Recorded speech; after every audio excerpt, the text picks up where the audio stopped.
Namaste. Namaste everyone. Today, welcome to this CET NEET classes.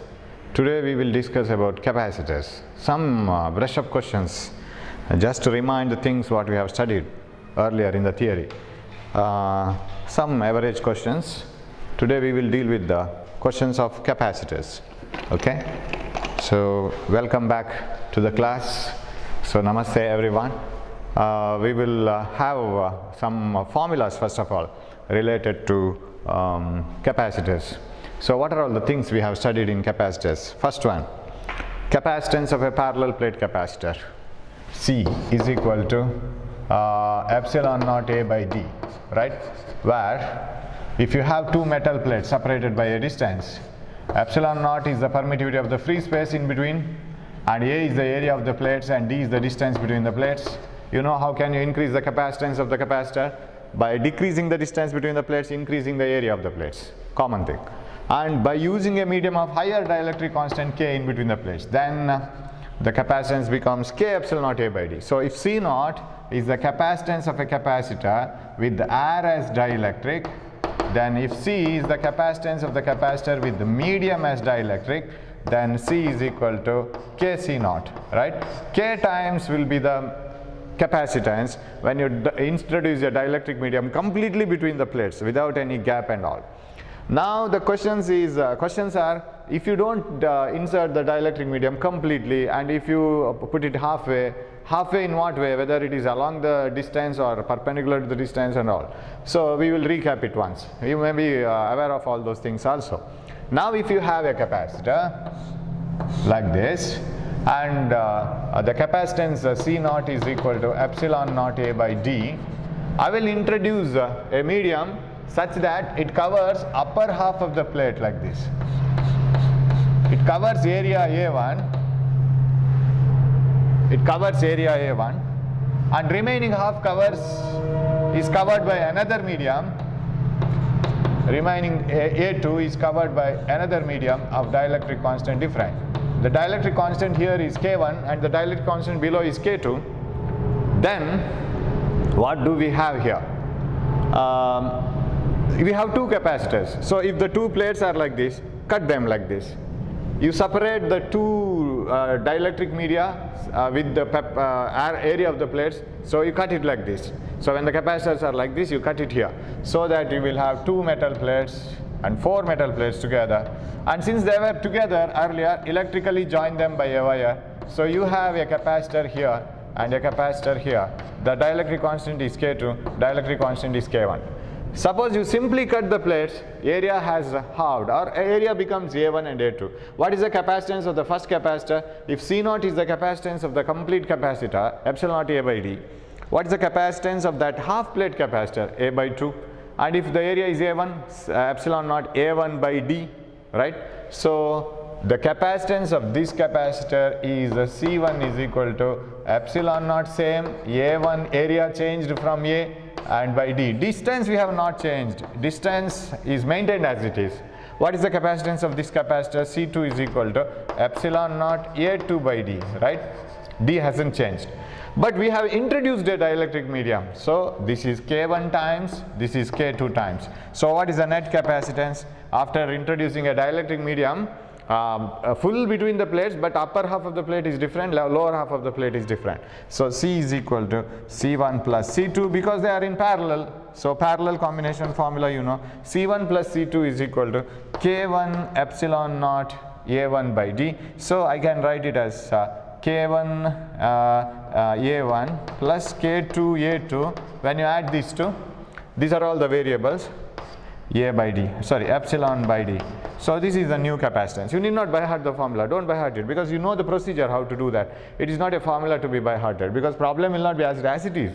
There may be some few changes. So this is how we form the new capacitance once a dielectric medium is introduced with the full distance but covering only a few area of the plates.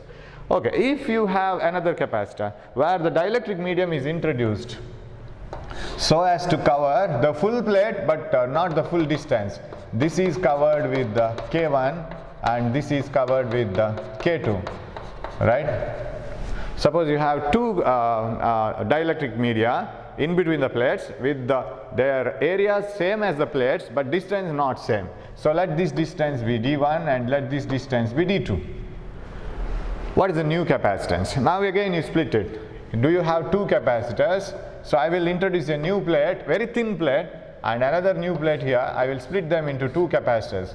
This is of dielectric medium K1, this is of dielectric medium K2, this is thickness D1, this is thickness D2, right? So like this. Now you have two capacitors, and for such a problem I don't deal with that completely. I'll give you the formula. What you can do is the capacitance of the new capacitor is, so C0 is epsilon naught A by D when it is only with the air, complete air. Now the new capacitance C is equal to epsilon naught A by, what you can do is you bring this K to the denominator, D1 by K1 plus D2 by K2 plus D3 by K3. How many media you have in how much thickness, keep on substituting it. This formula gives you the answer. Of course I can prove it how to get all those things, not needed. Okay, epsilon naught A by D1 by K1, D2 by K2, D3 by K3 and so on. So this gives the capacitance of the effective another capacitor with dielectric medium put between the plates, completely covering the area but not the distance. Distance is divided. Okay, so you may be you are brushing it up, you may be knowing all these things. Next one, suppose a metal plate is introduced between the plates. Already we have a capacitor of capacitance C, say. Hope you can see this here. Say this is a capacitor of capacitance C0 with the air as medium, epsilon A by D. Now I will introduce a metal plate in between the plates. What is the change? What are the changes occurring here? I'll just introduce a metal plate very thin so that the distance is not altered. Distance between the external plates is not altered. Now if this is a very thin plate, again I will make it thin. I will cut that plate again like this so that I have two slices, and I will make them into two capacitors. So like this, like this, like this. This is say it is introduced in the middle, say this is D by 2, this is D by 2. Of course dimensionally it doesn't look so, this thickness is not equal to this one. Simply you understand that this thickness is equal to this one is equal to this. So now what is the new capacitance? Is it C0 only or is it different? So when a capacitor, in between the plates, if a metal sheet is introduced between the two capacitor plates, the net capacitance doesn't change. It doesn't change because I will prove it like this. Now what is the capacitance of these two capacitors? This one, the capacitance of this capacitor is C dash, I will write epsilon naught. That hasn't changed. Area is remaining the same by D. D is D by 2. So is it not 2 epsilon naught A by D, which is double the capacitance of this one? Because we have split this capacitor into two capacitors by just introducing a metal plate in between, so the total distance of the dielectric is not altered. So the capacitance gets doubled, because when D is halved, 2 becomes to the, it is in the denominator, it is inversely proportional to capacitance. When D is out, capacitance gets doubled. So shall I write it as 2C0? So this is 2C0, this is 2C0. When two C0s are connected in series, what is the effective capacitance of the combination? So CS is equal to 2C0 into 2C0 divided by 2C0 plus 2C0. Hope you have followed which equation I have used. C1 C2 by C1 plus C2. So what is the answer? This is 4C0 square divided by 4C0. What is this one? 4 gets cancelled, 1 C0, that is C0 itself. So no change in the capacitance when a metal sheet of negligible thickness, remember, a metal sheet of negligible thickness is introduced between the two plates of a capacitor. Capacitance remains the same. Only the thing is it gets divided into two capacitors, but effective capacitance remains the same. Suppose the medium or the plate which is introduced has got a very thick capacitance or very thick metal plate. Suppose the capacitance of this is epsilon naught A by D. Then when I introduce a metal plate here, what happens? Suppose if I introduce a metal plate of thickness, say D by 2, so as to remove, you have to remove the half of the dielectric medium. because this is covered by, occupied by the full metal plate itself, and you can't treat this as a capacitor because this is not a pair of metal plates separated by a dielectric medium. This is metal sheet itself. Metal sheet of thickness d/2 itself is introduced. So how can you treat this as capacitor? Capacitor effect is only from here. So from here to here only you have a capacitor whose thickness is half of the thickness of the previous value. So the capacitance changes to 2C0. So depending on how much thickness of metal plate you have introduced in between, the capacitance will go on changing.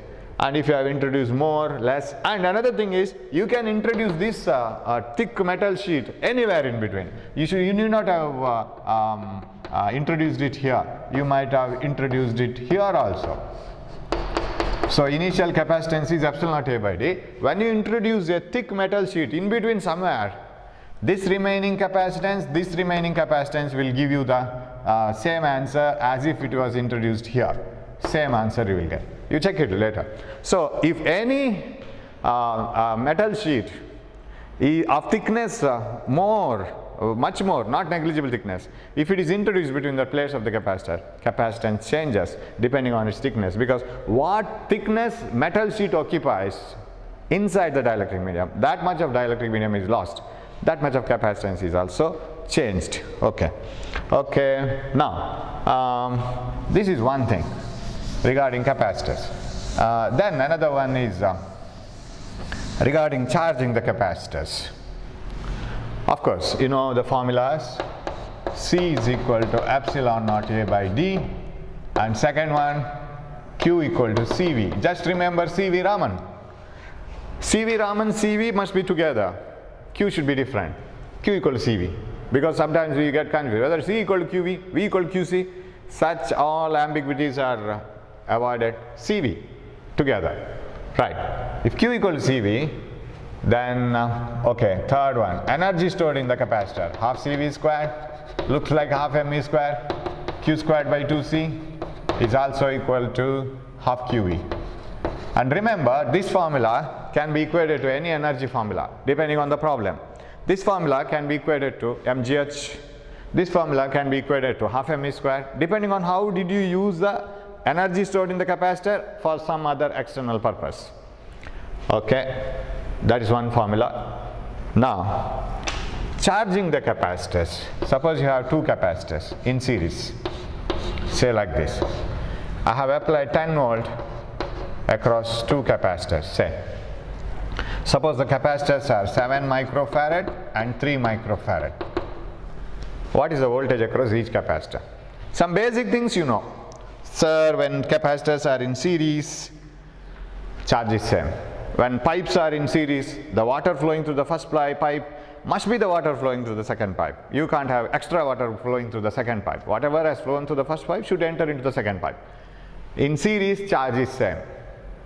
In series, resistors current is same. You know it. Now, if in series charge stored is same, of course I can go for classical way of solving this. What is the classical way of solving this? Classical way of solving this is find out the equivalent capacitance. Equivalent capacitance is this one here. It is in series, 10 volt, 7 into 3 divided by 7 plus 3, 21 by 10, it is 2.1 microfarad, correct? 2.1 microfarad. You can do this mentally, 7 into 3 by 7 plus 3, and answer should also be micro. So 2.1 microfarad. Now what is the charge stored in this? Q equal to CV.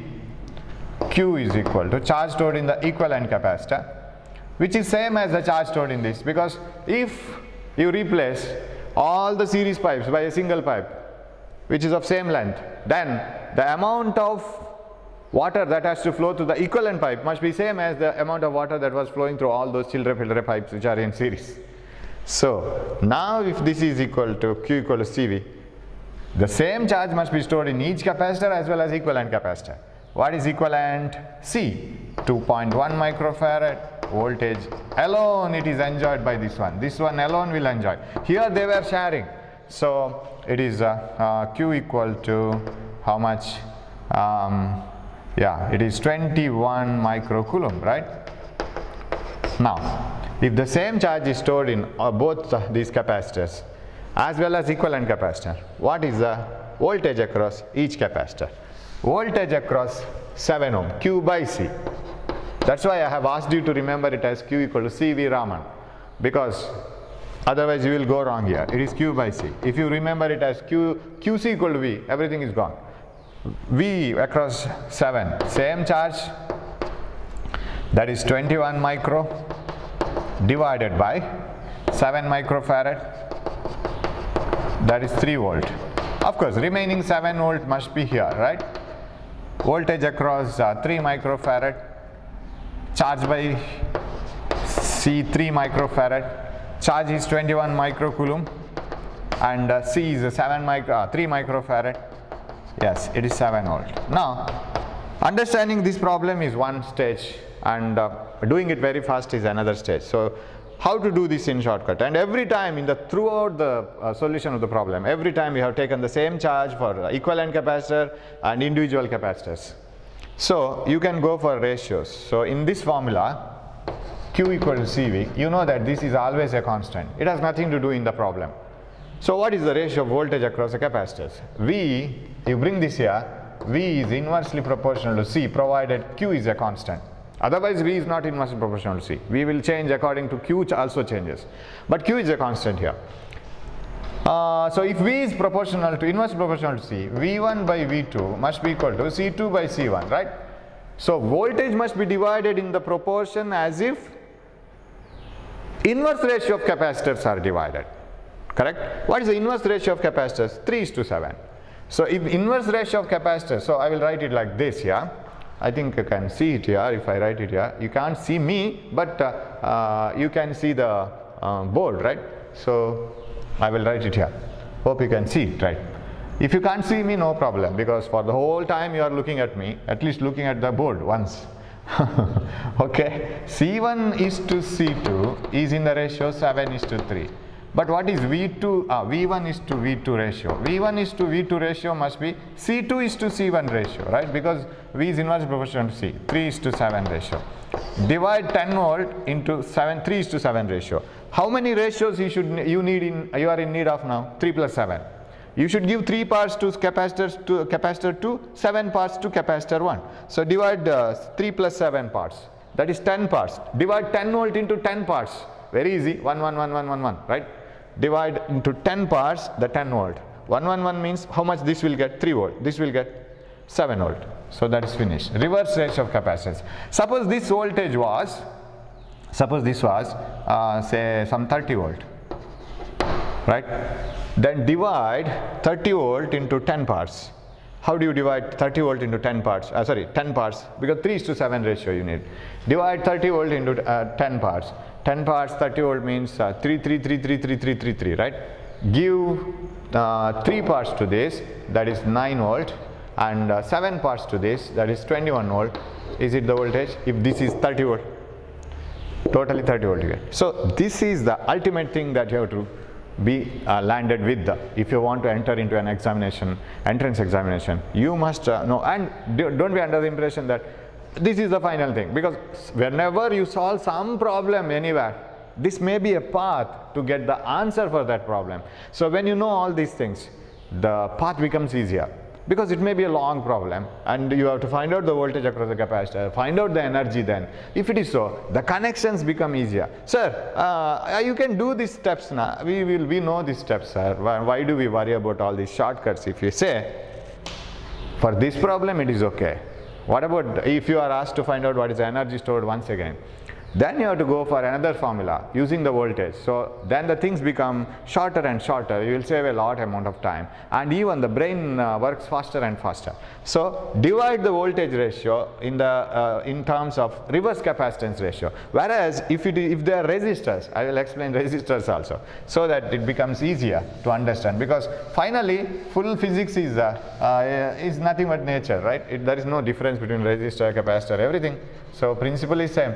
If you have resistors, sir, how do we divide the voltage across the resistors? Each resistor, say applied voltage is some 6 volt and 12 volt, and say this is 5 ohm and 1 ohm. How do you divide it, sir? Now, what is the formula here?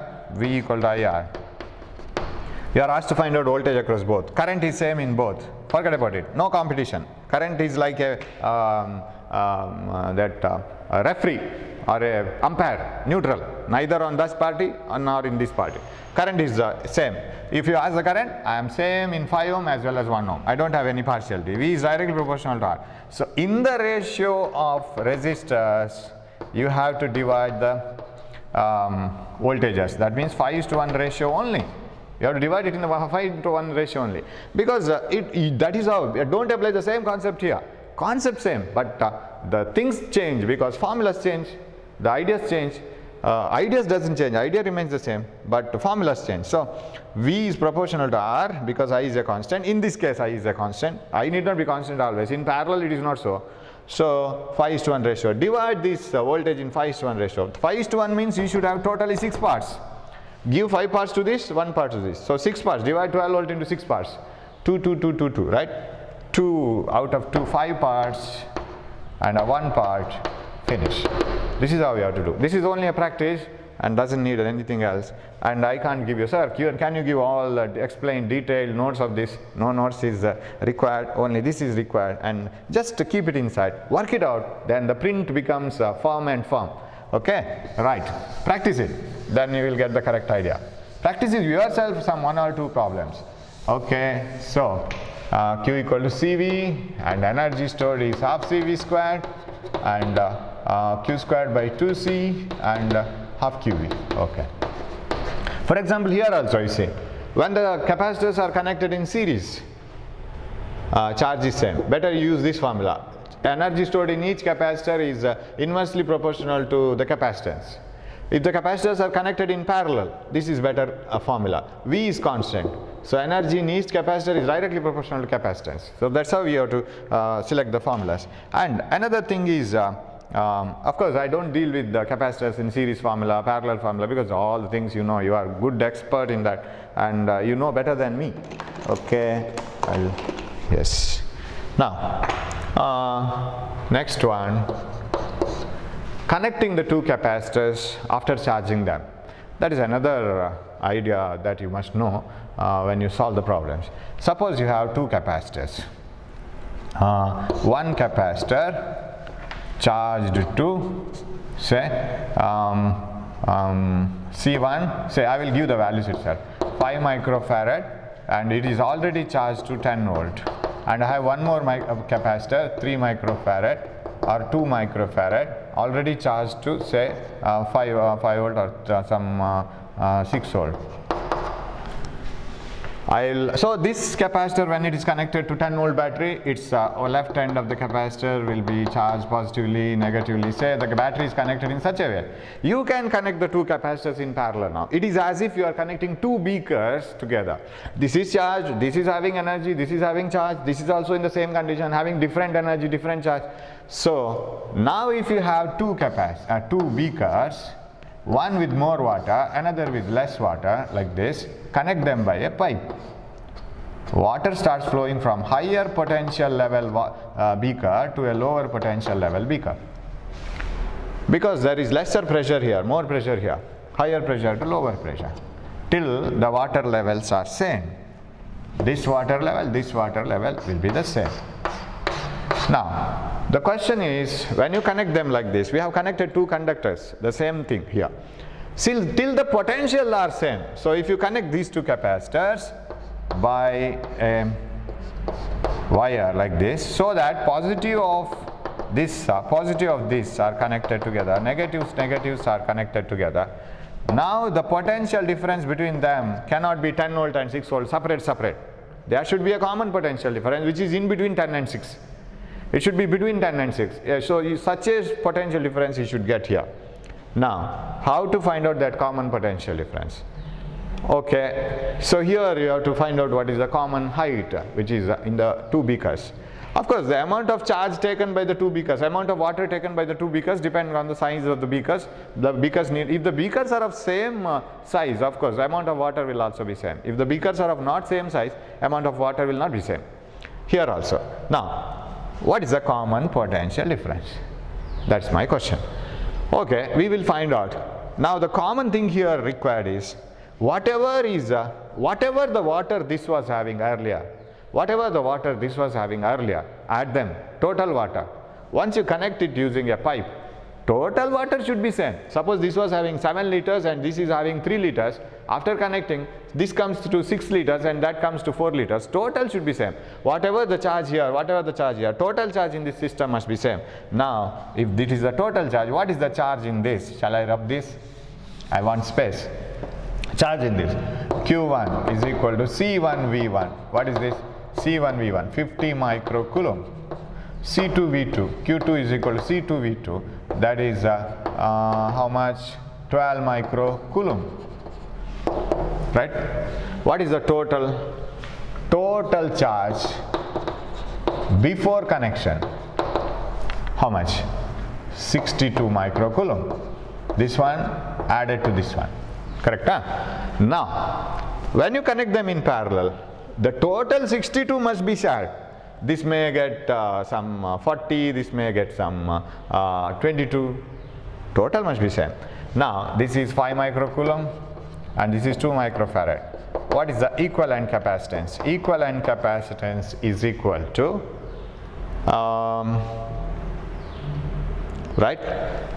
yeah, 5 plus 2, 7 microfarad, parallel. Now, if this 7 microfarad is replaced, if I want to replace both the beakers by a single beaker, full water should be stored in that single beaker. Do you agree? If you replace these two capacitors by a single capacitor, full charge must be enjoyed by that single capacitor. 2 microcoulomb must be held by the single capacitor. Then what is the voltage across this capacitor? That must be the voltage across this one. So if I can replace this one by a single capacitor, 7 microfarad, that 7 microfarad should enjoy the whole charge enjoyed by these two charges, that is 12 microcoulomb. So what is the potential, common potential difference? It is the Q by C, Q effective by C effective, or Q total by C effective. Q total is the 62, or not 12, 62 microcoulomb, not 12, total is 62 microcoulomb divided by 7 microfarad. What is this answer? 7 microfarad. This is 62 by 7. I will keep it as it is. This is the common potential difference, 62 by 7. So this is how you can do. But you can do it using a single formula. See, what did we do here? We put total charge, total capacitance. So can I have a formula for common potential difference? Remember this formula with the theory, not by heart, don't by heart it. C1V1 plus C2V2, that is the total charge. That is what we do here. C1V1 plus C2V2, we added it, 12 plus something, right? Divided by effective capacitance, C1 plus C2. This is the formula that you need of. That's all. So common potential difference when two already charged capacitors are connected in parallel is C1V1 plus C2V2 divided by C1 plus C2. Simply remember the formula with the theory. It should be total charge on the numerator, effective capacitance on the denominator. That's all. Now, suppose the capacitors are joined in such a way that the positive plate is connected to the negative of the other, like this, like this. If it is given in the problem that if the positive and negative plates are interchanged, like this, if you connect it reverse way. Now what happens is charges don't get added, they get destroyed. So some charges here electrons will recombine with the positive charges, that means they will neutralize it. These electrons will neutralize this one. Of course, complete neutralization doesn't take place because the charge in this and charge in this are not the same. Now you have to put a minus sign, charge difference. Okay, either larger minus smaller, don't put negative something, that is not needed. So C1V1 plus or minus C2V2. So minus sign comes when you use that type of problem where the capacitors already charged are connected together with the positive of one connected to the negative of other. This one, very simple one. Now you may ask me question, sir, what about energy? First capacitor will have some energy, second capacitor will have some energy. When they are connected back to back like this, parallel, whether the total energy is same as the individual sum? No, because when energy is transferred from one capacitor to another capacitor, there is a loss of energy when the electrons move, because electrons have to move from one plate to another so as to get the same potential difference. So when the flow of electrons starts from one capacitor to another, there will be collision, heat energy produced. So there is a loss of energy. So what is the loss of energy in this problem? Loss of energy is half, I will directly give you the formula, I don't go for derivation, half C1 C2 by C1 plus C2 voltage of first difference voltage of second whole square. Okay, so the formula itself will be like this. Don't be under the impression that they are connected in series, they are connected in parallel only. This problem cannot be applied for series connection. If two capacitors already charged to some extent, if two capacitors are already charged to some extent, okay, separately, and if they are connected in series, say this is plus plus plus minus minus minus plus plus plus minus minus. If you connect them in series, no neutralization will occur. Sir, won't these electrons go and neutralize this one? No. Why? Because they have been attracted by these positive charges. There is an attraction from these positive charges towards this negative. They can't leave and go here. No, never happen. This will happen, movement will happen only when you connect this also. That is parallel. See, one end common, another end common, parallel. So it should be parallel connection to have common potential difference. You know it. In series connection, potential difference cannot be same unless the capacitors are of same value. Otherwise it is not possible. So this is the formula for energy loss when two capacitors separately charged, now they are connected together, right? So loss of energy due to combination because of the flow of charges. There should be energy needed for the flow of charges. So some energy is lost. This is loss of energy formula. Okay, right. And one more thing is capacitance of a spherical conductor. You know that a single conductor will not be an effective capacitance because its capacitance will be very less. That's why we bring two metal plates very close together. If you make the distance as small as possible, capacitance will increase, right? So we know it. So that's why we have two conductors separated by a distance, right? Now, suppose you have a spherical conductor of radius r. What is its capacitance? 4 pi epsilon naught r. So capacitance depends on the size, right? Capacitance depends, capacity of a vessel depends on the size of the vessel, correct? So it depends on radius, it depends on the surrounding medium also. So if you fill something in, suppose this metal sphere is immersed in an oil of dielectric constant, say K, then C dash is equal to 4 pi K epsilon naught r. That's all. So K epsilon means the new epsilon, relative permittivity epsilon will be K times epsilon naught. That is C dash. So C dash is equal to, if I take it as C naught, C dash is equal to K C naught. That is about the capacitance. So capacitance doesn't depend on the charge and potential. You know, you have this formula Q equal to CV, Raman. Q equal to CV, C is equal to Q by V. C does not depend on these two. Suppose you draw a graph of capacity versus charge. I will charge this conductor. I will see what is its capacity. I will write the capacity of the conductor. I will substitute 4 pi K epsilon naught r. No charge comes in this formula. See that. I will increase the charge. What is the capacity? Same. Because charge, even if you increase the charge, capacity doesn't come into picture. So what is the capacity of a capacitor with the charge more and more? Constant. It doesn't change. Take 1 liter beaker, pour water into that. It's a common example, you might have heard this. Pour water into that. Half liter water in 1 liter beaker. What is the capacity of a beaker? 1 liter only. You might not have poured 1 liter completely, but its capacity is 1 liter. Right? And if you don't pour anything to a 1 liter beaker, what is its capacity? 1 liter. Whether you take water in 1 liter can, if you completely fill it with 1 liter water or 1 liter milk or anything, then the capacity is 1 liter only. Even if you use it or don't use it, its capacity is already decided by its dimension and size. So capacity of a conductor depends on its dimension, neighbors and all, but it doesn't depend on the charge and potential. Sir, how do you prove that it doesn't depend on charge and potential? Suppose, you see, what is the potential on the surface of a conductor? 1 by 4 pi epsilon naught Q by R, right? This is the potential on the surface of the conductor, because radius that you have to use. If V is equal to 1 by 4 pi epsilon naught Q by R, if you double Q, what will happen? V gets double, because V is directly proportional to Q. See that? Since the potential is directly proportional to Q, when Q is double, V gets double. So if you try to double this gets double, gets cancelled, C remains constant. So C does not depend on charge, does not depend on the potential. So even if you don't pour anything into 1 liter vessel, its capacity is 1 liter. Even if you take full of alcohol in that, so then the capacity is same for that beaker. Okay, that is about the introduction for the capacitor.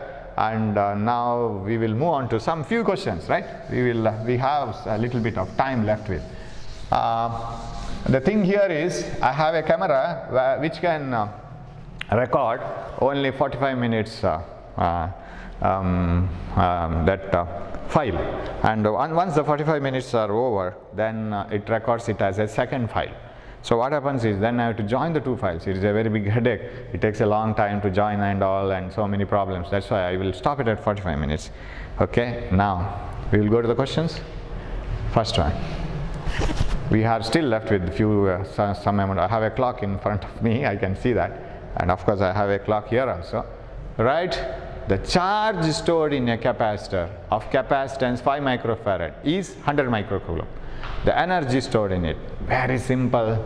I can put a line here and I can 1. The charge stored in a capacitor of capacitance 5 microfarad is 100 microcoulomb. Energy stored is. So you are given with the capacitor Q and C. So what is the formula? Q squared by 2C, that is U.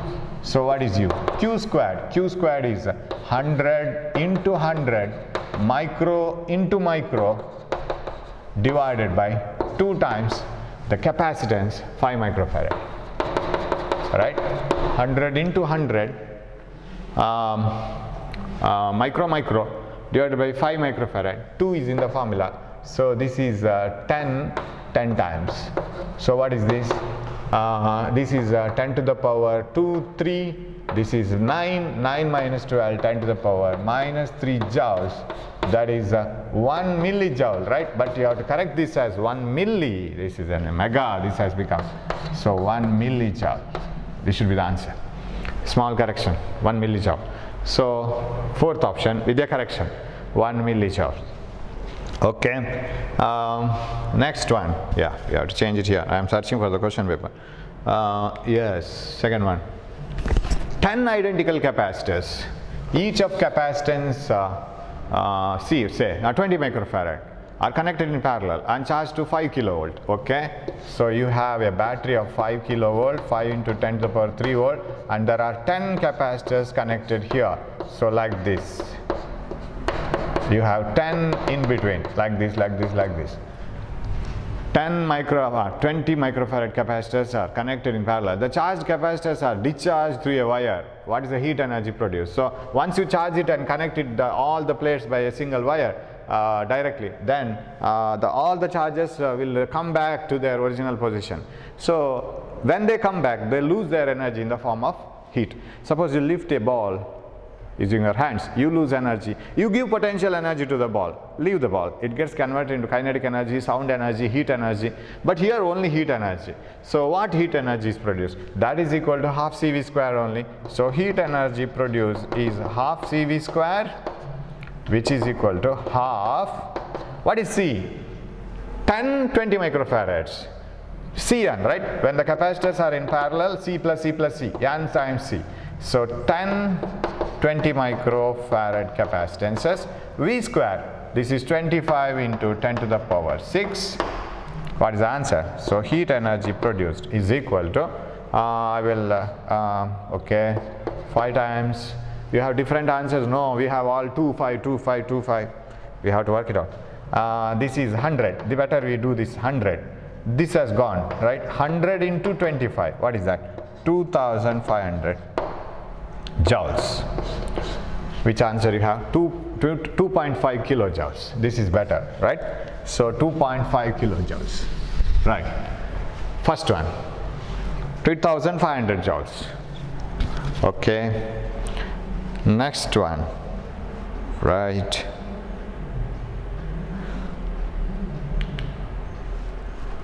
A soap bubble is charged to a potential of 16 volts. Its radius is then double. The potential of the bubble now is. It is a soap bubble and it's a spherical one. What is the potential on the surface of the spherical bubble and how it is connected to radius, right? So V is equal to 1 by 4 pi epsilon naught Q by on the surface radius.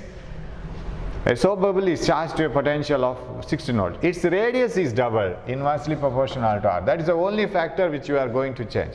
The radius is double, 2 comes into picture here, potential reduces to half, 8 volts. This one.